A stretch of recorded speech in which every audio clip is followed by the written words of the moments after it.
O menino que Deus livrou das correntes invisíveis. Ricardo tinha apenas 12 anos, mas seus olhos já não brilhavam como os de uma criança. Desde que ganhou o primeiro celular aos 10, sua vida havia se transformado em uma prisão sem grades. O que começou como jogos inocentes logo virou noites em claro vendo vídeos sem fim, conversas com estranhos em redes sociais e uma ansiedade que o deixava irritado quando alguém tentava tirá-lo da tela. Sua mãe, Dona Maria, chorava em silêncio enquanto via o filho se afastar. Não comia direito, não queria sair de casa, e até as notas na escola despencaram. O pior era quando ela tentava conversar com ele. Ricardo, meu filho, isso não é vida. Você está doente, dizia ela, segurando seu rosto entre as mãos. Não estou doente, mãe. Só tô me divertindo, respondia ele, arrancando o braço com raiva. Mas Dona Maria sabia que não era só diversão. Ricardo havia se tornado outro menino, agressivo, mentiroso e pior de tudo, sozinho. Ela já havia tentado de tudo, tirar o celular, levar a psicólogos até ameaçar interná-lo. Nada adiantava. Até que uma tarde, enquanto limpava a casa com lágrimas nos olhos, ouviu uma irmã da congregação cristã no Brasil cantando um hino do lado de fora. Jesus, meu Salvador, a ti venho clamar, dá-me força e valor, não me deixes pecar. Era a irmã Clara, uma senhora simples, sempre de vestido longo e cabelo preso, que morava na rua de trás.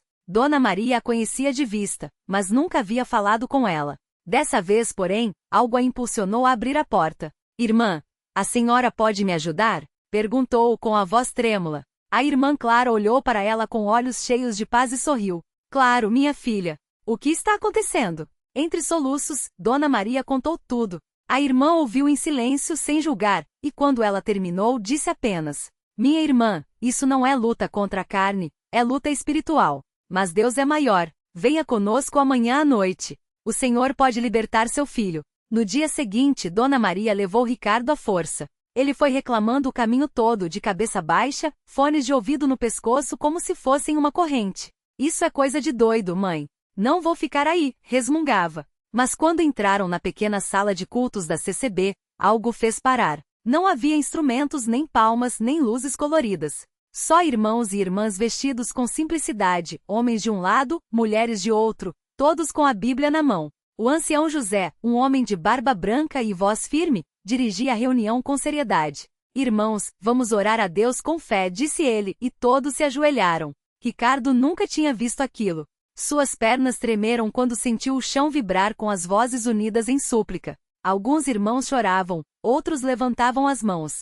Ele não entendia as palavras, mas sentia algo estranho no peito, como se uma mão invisível apertasse seu coração. Quando chegou a hora dos testemunhos, uma irmã se levantou e contou como Deus a livrara de uma depressão. Outro irmão falou da cura de uma doença. Ricardo olhava tudo com desconfiança, mas uma pergunta martelava sua mente: e se isso for verdade? Naquele momento, o ancião José olhou diretamente para ele. Há alguém aqui que precisa de libertação, disse com uma autoridade que fez Ricardo estremecer. Deus está chamando.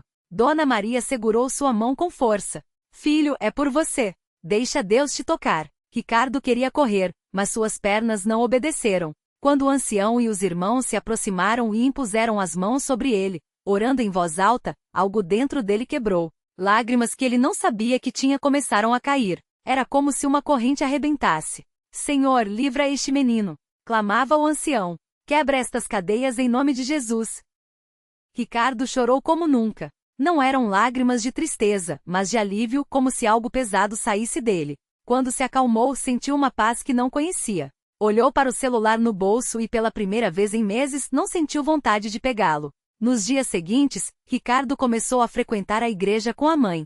Não foi fácil, as tentações voltavam, mas agora ele tinha algo novo, a oração. Toda vez que a ansiedade apertava, ele se ajoelhava e pedia ajuda. Os irmãos o acolheram sem julgamento, ensinando-o a ler a Bíblia e a cantar os hinos. Um domingo após o culto, o ancião José chamou Dona Maria de lado. Irmã, seu filho precisa ser batizado. A água não lava só o corpo, lava a alma. Ricardo ouviu e assustou-se. Batizar? Mas eu não sei nada. Não é sobre saber, filho, disse o ancião. É sobre crer. Naquele dia, na frente de todos, Ricardo foi batizado nas águas. Quando emergiu, sentiu que nascia de novo. Não era mais o menino escravo da tela. Era um filho de Deus. Hoje Ricardo tem 15 anos. Não tem redes sociais, não joga mais até de madrugada e seus olhos voltaram a brilhar. Ele ajuda na igreja, canta os hinos com voz firme e até já deu seu primeiro testemunho, de pé, como manda a tradição da CCB. Irmãos, eu era prisioneiro, mas Jesus me libertou, disse ele com a voz embargada. Não foi um homem, não foi remédio, foi Deus. Dona Maria chora toda vez que lembra daquele dia. Não por tristeza, mas por gratidão. A lição que Ricardo aprendeu, e que agora compartilha, é simples, mas profunda. As correntes mais fortes não são as que a gente vê, mas nenhuma corrente resiste quando Deus estende a mão. E na congregação cristã no Brasil, onde a fé é pura e a oração é fervorosa, milagres assim não são exceção. São a prova de que onde há um coração quebrantado, Deus está perto para sarar. A vida de Ricardo não parou por aí. Depois daquele testemunho que abalou até os mais firmes na fé, ele sentiu um chamado ainda mais forte. Não bastava só estar livre, ele queria levar essa liberdade para outros que, como ele, estavam presos em trevas. Começou a visitar os irmãos que ainda lutavam contra vícios, levava palavras de ânimo, orava com eles nos cultos de doutrina. Muitos olhavam para ele e diziam, se Deus mudou esse homem, pode mudar qualquer um. E era verdade.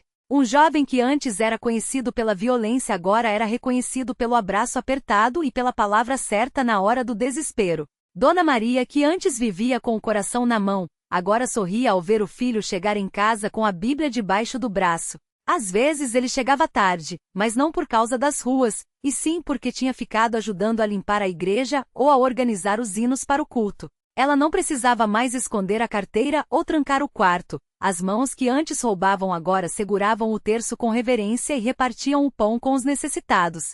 Um dia, um irmão da igreja, que conhecia Ricardo dos tempos difíceis, aproximou-se dele depois do culto e disse baixo, eu não acredito que é você, irmão. Como conseguiu? Ricardo olhou nos olhos dele, sério, e respondeu, não fui eu. Foi ele. Apontou para o céu. Todo dia eu peço, Senhor, não me solta não. E ele não solta. Esse irmão, que também lutava contra um vício, começou a frequentar as reuniões de oração. Pouco tempo depois, estava lá de pé, dando seu próprio testemunho. Mas o milagre de Ricardo não era só para ele. Sua história começou a circular entre as famílias da igreja e muitas mães, como Dona Maria, passaram a ter esperança. Elas viam naquele jovem a prova de que Deus não desiste de ninguém. Até que um domingo, durante o culto, o pastor fez um pedido. Quem aqui tem um filho, um marido, um parente que está perdido, levante a mão. Mãos se ergueram por todo o salão. Alguns choravam. Outros apenas balançavam a cabeça, como se dissessem, já orei tanto. O pastor, então, olhou para Ricardo e disse, irmão, vem aqui. Ricardo subiu ao púlpito, com a mesma timidez de antes, mas agora com uma certeza no peito. O pastor colocou a mão em seu ombro e falou para a igreja. Esse jovem era um caso perdido, mas Deus o achou. Se ele fez por ele, pode fazer por vocês também. Não desistam de orar. E foi assim que naquele dia dezenas de pessoas se ajoelharam, clamando por seus entes queridos. Alguns choravam, outros apenas balbuciavam, Senhor, toca nesse coração. Dona Maria, lá nas últimas fileiras, orava com as mãos trêmulas. Não era mais pelo filho, agora, era pelas outras mães que ainda não tinham visto o milagre. Porque ela sabia, onde há fé, Deus age. E na congregação, a fé nunca falta. Ricardo hoje não é mais aquele jovem que entrava na igreja arrastado pela mãe. É um servo, um guerreiro, um vivo testemunho de que quando Deus estende a mão, nenhuma cadeia, de ferro ou de pecado, consegue segurar. E a história dele? Ainda está sendo escrita. Todos os dias. Com oração, com luta, com vitória. Porque milagre não é só o que acontece num instante. Milagre é a vida transformada. E essa ninguém tira. Naquela mesma noite, enquanto o culto ainda seguia com os louvores ecoando pelas paredes, uma mulher chamada Ana, que estava ali pela primeira vez, não conseguia tirar os olhos de Ricardo. Ela tinha ouvido os testemunhos, visto as lágrimas nos rostos, sentido aquele fogo no peito que só a presença de Deus pode acender. Mas algo na história daquele jovem a tocou mais fundo. Ana tinha um filho, o Lucas, de 19 anos, que há 3 anos tinha se envolvido com as coisas erradas. Drogas, brigas, noites sem dormir. Ela já tinha chorado até não ter mais lágrimas, já tinha batido em todas as portas, delegacia, hospital, até mesmo em terreiros, desesperada. Mas nada adiantava. Até que uma vizinha que também frequentava a Universal lhe falou, vem comigo domingo, lá tem poder. E ali estava ela com as mãos apertando a Bíblia como se fosse a última tábua de salvação. Quando viu Ricardo subindo ao púlpito para dar seu testemunho, algo dentro dela gritou, esse poderia ser o meu filho. E quando ele falou sobre a mãe que não desistiu, Sobre as orações que quebraram as correntes, Ana sentiu uma certeza: aqui é o lugar. No final do culto, ela se aproximou de Dona Maria, que já a esperava com um sorriso. Não precisou dizer nada. As duas se abraçaram como se conhecessem há anos, e entre soluços, Ana contou sua dor. Dona Maria segurou seu rosto com as mãos calejadas e disse firme: minha filha, se Deus fez por mim, vai fazer por você. Mas tem que acreditar de verdade. Não é só vir uma vez. É lutar, é jejuar, é não desistir mesmo quando tudo parecer perdido. E Ana prometeu. Começou a frequentar as reuniões de terça e sexta, levava o óleo ungido para casa, orava sobre a cama do filho mesmo quando ele não estava lá. Os primeiros meses foram duros. Lucas sumia por dias, voltava com os olhos vermelhos, xingava quando ela falava de igreja. Mas Ana não cedeu. Toda vez que ele saía, ela se ajoelhava no mesmo lugar e clamava: Senhor, como o Senhor tocou Ricardo, toca o meu filho. Até que uma madrugada, depois de mais uma briga feia, Lucas bateu a porta e saiu. Ana caiu no chão sem forças.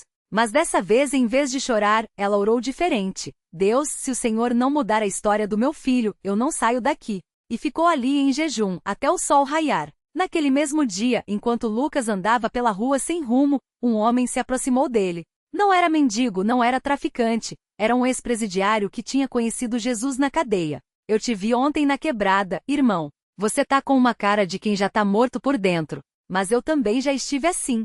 Só que tem um lugar que muda tudo. E sem mais explicações, ele levou Lucas até a Universal.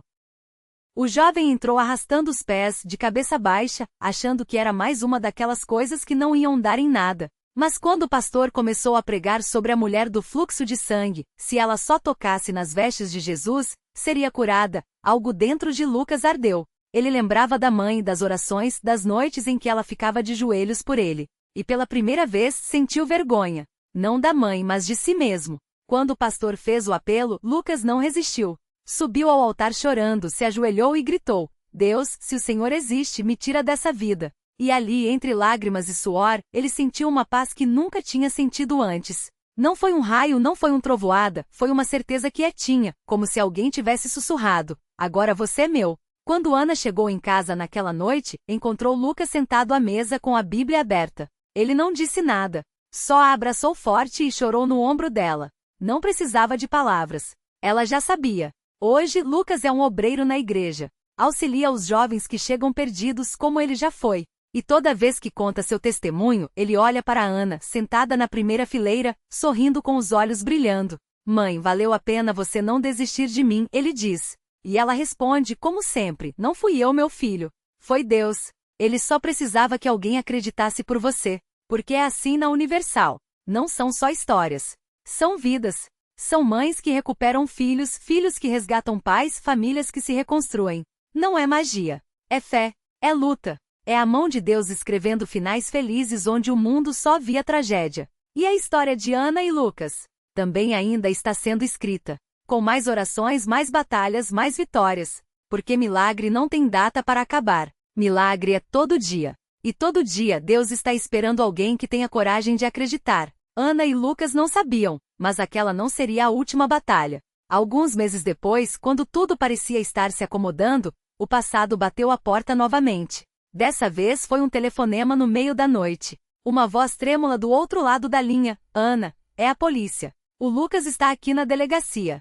Ele foi encontrado com umas pessoas que, bem, você precisa vir. O coração de Ana gelou. Ela já tinha ouvido essa música antes. Já tinha chorado essas lágrimas. Mas dessa vez algo era diferente. Enquanto se vestia às pressas, ela ouviu uma voz dentro dela, calma e firme: não é o fim. É só mais um round. Quando chegou à delegacia, viu Lucas sentado em um banco, cabeça baixa, as mãos tremendo. Os policiais olhavam para ele com desdém, como se já tivessem julgado. Mas Ana não viu um criminoso. Viu um filho. Viu um guerreiro que tinha tropeçado, mas não tinha caído de vez. Ela se aproximou, colocou a mão no ombro dele e falou baixo, só para ele: filho, olha para mim. Lucas levantou os olhos, cheios de vergonha e medo. A gente não veio até aqui para voltar atrás. Deus não te tirou daquela cama de hospital para te deixar aqui. Então levanta. A gente vai embora. E amanhã a gente volta para a igreja. O delegado que ouvia a conversa balançou a cabeça incrédulo. Senhora, o senhor sabe com quem ele estava? O que ele estava fazendo? Ana virou-se para ele serena. Sei sim. Sei que ele é meu filho. E sei que Deus ainda não terminou com ele. Não foi fácil. Teve audiência, teve advogado, teve noites de choro. Mas teve também o pastor, que orou com eles no gabinete da igreja, impondo as mãos sobre Lucas e declarando: o sangue de Jesus fala por você. O que o inimigo quis usar para te destruir, Deus vai transformar em testemunho. E assim foi. Lucas começou a frequentar os cultos de libertação com uma determinação que ninguém esperava. Ele se jogou nos trabalhos voluntários da igreja, ajudando outros jovens que, como ele, achavam que não tinham mais jeito. E foi numa dessas tardes, enquanto limpava os bancos do templo, que um rapaz se aproximou hesitante.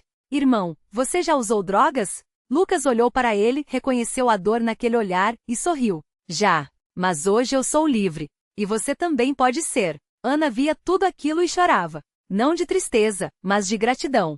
Porque o filho que ela quase enterrou agora estava salvando outras vidas. O filho que o mundo tinha descartado agora falava de Deus com uma autoridade que só quem foi resgatado das trevas tem. E o milagre? Continua. Hoje Lucas é obreiro na Universal. Ele prega, ele ora, ele abraça quem chega quebrado. E toda vez que sobe ao púlpito para dar seu testemunho, ele conta como uma mãe que não desistiu e um Deus que nunca abandona podem mudar qualquer história. Tinha gente que dizia que eu não tinha mais salvação, ele diz com a voz firme. Mas Deus não olha para o que a gente foi. Ele olha para o que a gente pode ser. E se ele fez por mim, ele faz por você. E Ana, lá na primeira fileira, sorri. Porque ela sabe, a história deles não é só de um filho que voltou à vida. É de uma família que aprendeu que na Universal, ninguém está sozinho. Que não importa quão escuro esteja o caminho, sempre tem uma luz acesa. E que milagre mesmo não é só o que a gente vê. É o que a gente vive, todo dia. A vida de Lucas e Ana depois daquele milagre virou um farol para muita gente. Não foi só o filho que voltou para casa, foi a fé que se espalhou como fogo. Porque quando Deus toca uma vida, Ele não faz só por um, Ele faz por muitos. Ana, que antes chorava escondido no quarto, agora é uma das primeiras a chegar na igreja. Ela não perde um culto, não deixa de jejuar, não esquece de agradecer. Todo domingo, ela está lá na entrada com um abraço apertado e um sorriso que parece dizer: se Deus fez por mim, Ele faz por você também. Muitas mães que chegam desesperadas com filhos nas drogas, na rebeldia ou até presos, encontram nela uma esperança viva. Minha filha, não desista. Eu também achei que era o fim, mas Deus é especialista em impossíveis, ela repete, como se cada palavra fosse uma semente que vai brotar. Lucas, por sua vez, não guarda o milagre só para ele. Todo mês, ele visita presídios, comunidades carentes, lugares onde a dor parece maior que a fé. Ele leva a palavra, mas mais que isso leva a própria história. Eu já estive no lugar de vocês. Já achei que não tinha mais jeito. Mas Deus me tirou do lixo e me colocou no altar, ele diz, olhando nos olhos de cada um. E tem gente que chora, que se ajoelha ali mesmo, que clama por uma mudança. Porque quando alguém que já esteve no fundo do poço fala de salvação, as pessoas ouvem diferente.